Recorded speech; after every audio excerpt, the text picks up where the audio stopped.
ನನ್ಗೆ ಯಾವ್ದೋ ಫೀಲಿಂಗ್ಸ್ ಇದೆ, ಕಡಿಮೆ ಆಗುತ್ತೆ. ಮೇಡಮ್ ಈ ವಿಚಾರಕ್ಕೆ ನಾನೊಂದು ಇನ್ನೊಂದು ಹೆಚ್ಚಿನ ಅಂಶ ಸೇರಿಸಕ್ಕೆ ಇಷ್ಟಪಡ್ತೀನಿ ಸರ್. ಒಳ್ಳೆ ವಿಚಾರಗಳಿದ್ರು. ಹೌದು ಮೇಡಮ್ ಇಲ್ಲಿ ಈಗ ಎಷ್ಟೋ ಜನ ಡ್ರೈವರ್ಗಳು ಅಂತ ಚಾಲನೆ ಮಾಡ್ತಾ ಇರ್ತಕ್ಕಂಥ ನೋಡ್ತೀವಿ. ಈಗ KSRTC ಅಥವಾ ಸರ್ಕಾರಕ್ಕೆ ಸಂಬಂಧಪಟ್ಟಂತೆ ಕೆಲವು ಮಾನದಂಡಗಳಿರುತ್ತೆ, ಎಕ್ಸ್ಪೀರಿಯನ್ಸ್ ಬೇಕು, ಡ್ರೈವಿಂಗ್ ಲೈಸೆನ್ಸ್ ಬೇಕು, ಈ ತರ ಒಂದು ಇದನ್ನ ಇಟ್ಕೊಂಡು ಅಪಾಯಿಂಟ್ಮೆಂಟ್ ಮಾಡ್ಕೊಂತಾರೆ.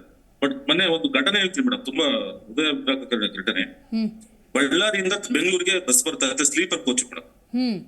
ಹಿಂದೆಗಡೆ ಸೀಟಿನ ಮೇಲೆ ಪಾಪ ಯಾರೋ ಕೂಲಿ ಮಾಡ್ತಕ್ಕಂತ ಗಂಡ ಹೆಂಡತಿ, ಒಂದು 5 ವರ್ಷದ ಹೆಣ್ಮಗು ಆ ಸೀಟಿನ ಮೇಲ್ಗಡೆ ಸೀಟ್ ಚೆಕ್ ಮೇಲ್ಗಡೆ ಸೀಟ್ ಇರುತ್ತಲ್ಲ, ಅಲ್ಲಿ ಮಲ್ಕೊಂಡಿರ್ತಾರೆ, ಟ್ರಾವೆಲ್ ಮಾಡ್ತಾ ಇರ್ತಾರೆ. ಆಯ್ತಲ್ಲ, ಆ ಟೈರ್ ಬ್ಲಾಸ್ಟ್ ಆಗುತ್ತೆ ಮೇಡಮ್, ಹಿಂದೆಗಡೆ ಟೈರ್ ರೈಟ್ ಸೈಡ್. ಆ ಟೈರ್ ಬ್ಲಾಸ್ಟ್ ಆಗಿದ ತಕ್ಷಣ ಏನಾಗುತ್ತೆ, ಕಂಪ್ಲೀಟ್ ಎಂಟೈರ್ ಬಸ್ ಕಂಡೀಷನ್ ಹೇಗಿರುತ್ತೆ ಅಂದ್ರೆ ಅಲ್ಲಿಗೆನೆ ಕಳ್ಚೋಗಿ ಆ ಮಗು ಸೀದಾ ಟೈರ್ ಅಡಿಗೆ ಸಿಕ್ಕಟ್ಟು ಸತ್ತೋಗ್ತಾರೆ. ಆ ಡ್ರೈವರ್ಗೆ ಅಟ್ಲೀಸ್ಟ್ ಸೀಟ್ ಟೈರ್ ಬ್ಲಾಸ್ಟ್ ಆಗಿದೆ, ಅಲ್ಲಿ ಗಮನ ಕೊಡಬೇಕು, ಬಸ್ ನ ಇಮಿಡಿಯೇಟ್ ನಿಲ್ಲಿಸಬೇಕು ಅಂತಕ್ಕಂಥ ಪ್ರಜ್ಞಾನ ಇಲ್ಲ. ಈತ ಏನಾಗ ಸಡನ್ ಆಗಿ ಮಗು ಬಿದ್ದಾಗ ಅವ್ರ ಹೆಂಡತಿನೂ ಕೆಳಗಡೆ ಹೋಗ್ತಾ ಇರ್ತಾರೆ ಪಾಪ ವ್ಯಕ್ತಿ. ಅದು ಪ್ರಕರಣ ದಾಖಲಾಗುತ್ತೆ ಚಿತ್ರದುರ್ಗ ಆಗ್ಲಿ ಬಿಡಿಸಲಿ. ಅದಲ್ಲ ಆ ಹೆಂಡತಿನ ಉಳಿಸ್ಕೊಂಡು ಬರೋಷ್ಟಿಗೆ ಬಸ್ ಎಷ್ಟೋ ದೂರ ಹೋಗಿರುತ್ತೆ, ಹಿಂದೆ ಬಂದ್ರೆ ಮಗು ಮೇಲೆ ಬಸ್ಸು ಪೂರ್ತಿ ಮಗು ಛಿದ್ರ ಆಗುತ್ತೆ. ಅಲ್ಲಿ ಪೊಲೀಸ್ನವರು ಎಷ್ಟು ದಿವಸ ಆದ್ರೂ ಚಾರ್ಜ್ ಶೀಟ್ ಮಾಡಲ್ಲ.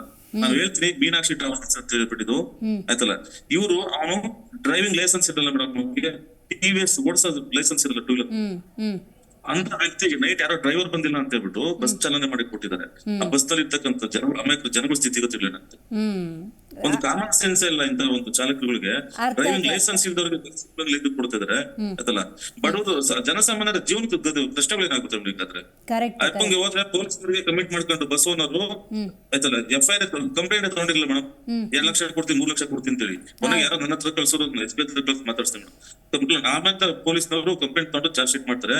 ಅವರು ಕೂಲಿ ಕಾರ್ಮಿಕರು, ಮಗು ಇವತ್ತು ಅವ್ರಿಗೆ ಮಗು ಕಳ್ಕೊಂಡು ಇವತ್ತು ಗುಪ್ತಲ್ಲಿದ್ದಾರೆ ಆಯ್ತಲ್ಲ. ಇಂಥ ಸಂದರ್ಭಗಳು ಇಂಥವೆಲ್ಲ ಏನ್ ಆಗ್ತೈತೆ ಅಂದ್ರೆ, ಒಬ್ಬ ಜವಾಬ್ದಾರಿತ ಸ್ಥಾನ ಮೇಡಮ್, ಚಾಲನೆ ಅಂತಕ್ಕಂಥದ್ದು, ಸಾರಥ್ಯ ವಹಿಸ್ತಕ್ಕಂಥದ್ದು, ಗಾಡಿ ಇರ್ತಕ್ಕಂಥದ್ದು ನಾಡ ಈಸ್ತಿ. ಆತನಿಗೆ ಸಾಕಷ್ಟು ಸಾಮಾನ್ಯ ಜ್ಞಾನ ಇರಬೇಕು, ಕಾಮನ್ ಸೆನ್ಸ್ ಇರಬೇಕು, ನನ್ನ ಜವಾಬ್ದಾರಿ ಏನು ಅಂತಕ್ಕಂಥದ್ದು ಗೊತ್ತಿರಬೇಕು. ಮತ್ತೆ ತಾನು ಕೆಲಸ ನಿರ್ವಹಣೆ ಮಾಡ್ಬೇಕಾದ್ರೆ ತನ್ನ ಸುತ್ತಮುತ್ತಲು ಬರೀ ಆಕ್ಸಿಡೆಂಟ್ ಅಂದ್ರೆ ಇವ್ನು ಒಬ್ಬ ಬೇರೆಯವರು ಕಡೆನೂ ಆಗ್ತಕ್ಕಂಥ ಚಾನ್ಸಸ್ ಇರುತ್ತೆ. ಅಥವಾ ಈಗ ನಾನು ಹೇಳಿದ್ರೆ ಈ ತರ ಇನ್ಸಿಡೆಂಟ್ಸ್, ಅವನಿಗೆ ಡ್ರೈವಿಂಗ್ ಲೈಸೆನ್ಸ್ ಇಲ್ಲ ಅಂತಕ್ಕಂಥ ವ್ಯಕ್ತಿಗೆ ಡ್ರೈವಿಂಗ್ ಲೈಸೆನ್ಸ್ ಕೊಡ್ತಾರೆ ಅಂತಂದ್ರೆ ಇಲ್ಲಿ ಯಾರ್ಯಾರು ಪಾಲೇನಿರುತ್ತೆ. ಇವತ್ತು ಅಷ್ಟೇ ಎಷ್ಟೋ ಬಸ್ಗಳು ಒಂದೊಂದು ಪರ್ಮಿಟ್ ಲೈಸೆನ್ಸ್ ಒಂದು ನಂಬರ್ ಇರುತ್ತೆ. ಫಾರ್ ಎಕ್ಸಾಂಪಲ್ K067757 ಒಂದು ಬಸ್ಗೆ ಕೊಟ್ರೆ 10 ಬಸ್ ಒಂದೇ ನಂಬರ್ ಓಡಿಸ್ತಾ ಇರ್ತಾರೆ. ಆ ಬಸ್ ಓಡಿಸ್ತಕ್ಕಂಥ ಯಾವ ಚಾಲಕರುಗಳು ಇವತ್ತು ಹುಡುಗರು ಒಂದು ಡ್ರೈವಿಂಗ್ ಲೈಸೆನ್ಸ್ ಇರಲ್ಲ.